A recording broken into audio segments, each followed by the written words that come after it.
മധുരം വിതരണം ചെയ്യുന്നു. ത്രിവർണ്ണ ലഡു, അവിടെ ത്രിവർണ്ണ കണ്ട ലഡുവിന് അറേഞ്ച്മെന്റ് ഉണ്ടായിരുന്നോ ആദ്യം? അതെ, ത്രിവർണ്ണ ലഡു. ശശി തരൂര് ഒപ്പമുണ്ട്.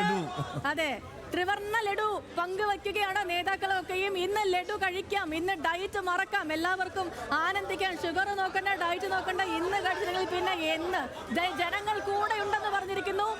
ചെന്നിത്തലയ്ക്ക് എന്തൊരു ആവേശമാണ് ലഡു കൊടുക്കാനായി. തൊട്ടടുത്ത് തന്നെ ശശി തരൂരുമുണ്ട്. ആ സാന്നിധ്യം ശ്രദ്ധേയമാണ്. ഈ ഘട്ടത്തിൽ ശശി തരൂരുണ്ട്. ഒപ്പം തന്നെ അപ്പുറത്ത് ദീപ്തി മേരി വർഗീസ് നിൽപ്പുണ്ട്. AP അനിൽകുമാർ ഉണ്ട്. ഷാഫി പറമ്പിലുണ്ട്. കൊടിക്കുന്നിൽ സുരേഷുണ്ട്. കൈ ഉയർത്തി ആഹ്ലാദം പങ്കുവയ്ക്കുകയാണ്. UDF നേതാക്കൾ ഇന്ന് ഉയർത്തിയില്ലെങ്കിൽ പിന്നെ എന്ന്? ഞങ്ങൾ ഒറ്റക്കെട്ട് ടീം UDF ഇതാ 100 സീറ്റിലേക്ക് എത്തുന്നു. 100 സീറ്റ് വാങ്ങി അധികാരം പിടിക്കാൻ പോകുന്നു. 10 വർഷം പ്രതിപക്ഷത്തിരുന്ന് എനിക്കിനി വനവാസത്തിന് പോകണ്ട എന്ന ഉറച്ചുള്ള പ്രഖ്യാപനം ദീപദാസ് മുൻഷിയെ ചേർത്ത് നിർത്തിക്കൊണ്ട് VD സതീശൻ നടത്തുന്നു. ഉപതെരഞ്ഞെടുപ്പുകളിൽ എങ്ങനെ ആ പാർട്ടിയെ വിജയത്തിലേക്ക് എത്തിച്ചോ അതേ ആവേശത്തോടുകൂടി, അതേ കോൺഫിഡൻസോടുകൂടി തുടക്കം മുതൽ പറഞ്ഞ 100 സീറ്റ് അതിലേക്ക് എത്തിയിരിക്കുന്നു. VD സതീശൻ എന്നൊരൊറ്റയാൻ ആ പാർട്ടിയെ നയിച്ചു. ഇതാ 100ലേക്ക് എത്തുന്നു. കാര്യങ്ങൾ UDFന് സമ്പൂർണ്ണ വിജയം.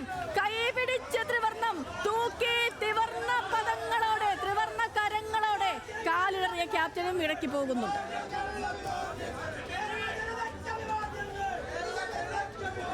പിണറായി വിരുദ്ധ തരംഗം എന്ന ആ വാക്ക് തന്നെ പറയാം. കാരണം ആ തരത്തിൽ തന്നെയാണ് കേരളം വോട്ട് ചെയ്തിരിക്കുന്നത് എന്ന കാര്യത്തിൽ ഒരു സംശയമില്ല. ക്യാപ്റ്റന് പോലും ഇപ്പോഴും കാലിടറി നിൽക്കുകയാണ്. ഈ റൗണ്ടുകൾ അത് 600 വോട്ടിന്റെ ഭൂരിപക്ഷത്തിലേക്ക് ആ കാര്യങ്ങൾ മാറിയിട്ടുണ്ട്. പക്ഷെ നമുക്കറിയാം ഈ നിമിഷവും ധർമ്മടത്ത് ആ നീല നിറം മാറ്റാൻ പിണറായി വിജയന് സാധിച്ചില്ല എന്നത് കൂടി നമ്മൾ കാണണം. ഏറ്റവും പ്രധാനപ്പെട്ട കാര്യം ഈ സമയത്ത് പോലും തലശ്ശേരിയും കൂത്തുപറമ്പ് ഇടതുപക്ഷത്തിന്റെ കൂടെ നിൽക്കുന്നു എന്നതാണ് നമ്മൾ കാണേണ്ടത്. ആ തരത്തിലാണ് പിണറായി വിരുദ്ധ തരംഗം ഈ സംസ്ഥാനത്തുടനീളം ഉള്ളത്.